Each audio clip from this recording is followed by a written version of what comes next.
एक ऐसी दुनिया में जहां पैसा और ताकत सब कुछ कंट्रोल करते हैं, कुछ नाम हर जगह नजर आते हैं, मगर कुछ भी वाजे नहीं करते। जेफरी एप्स्टीन इन्हीं नामों में से एक था। एक अरबपति जिसका कोई वाज़ेह कारोबार नहीं था। एक ऐसा शख्स जो ताकतवर लोगों की मेजबानी करता था, और एक ऐसा आदमी जो बहुत कुछ जानता था। और जैसे ही दुनिया को जवाबों की उम्मीद हुई, वो गायब हो गया। जेफरी एप्स्टीन 1953 में न्यूयॉर्क में पैदा हुआ। वो अमीर पैदा नहीं हुआ था। उसने कोई इजाद नहीं की।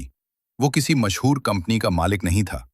कुछ अरसे के लिए वो एक उस्ताद के तौर पर भी काम करता रहा, और फिर तकरीबन अचानक वो बेपनाह दौलत की दुनिया में दाखिल हो गया।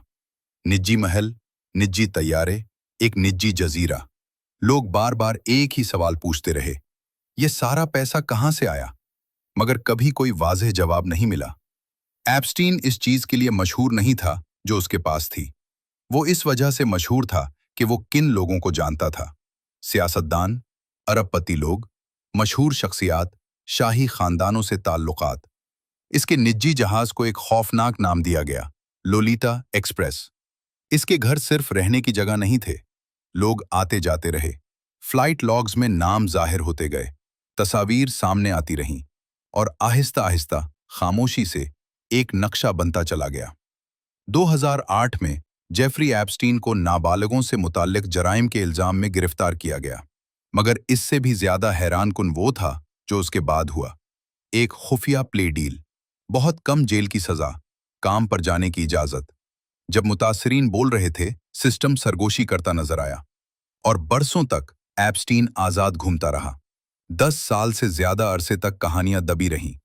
मुतासरीन सामने आए, कुछ को नजरअंदाज किया गया, कुछ को धमकाया गया, और कुछ को खामोश रहने के लिए पैसे दिए गए।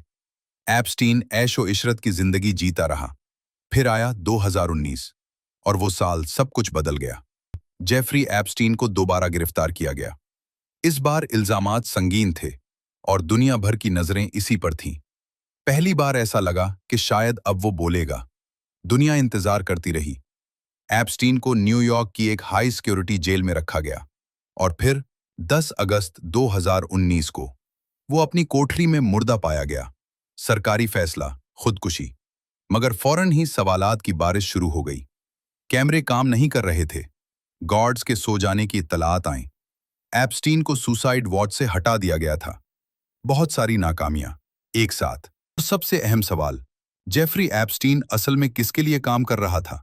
ये फाइलें जारी हुईं, ईमेल्स सामने आए, नाम जाहिर हुए, मगर पूरी कहानी, क्यों, कैसे और कौन, कभी मुकम्मल तौर पर बयान नहीं हो सकी।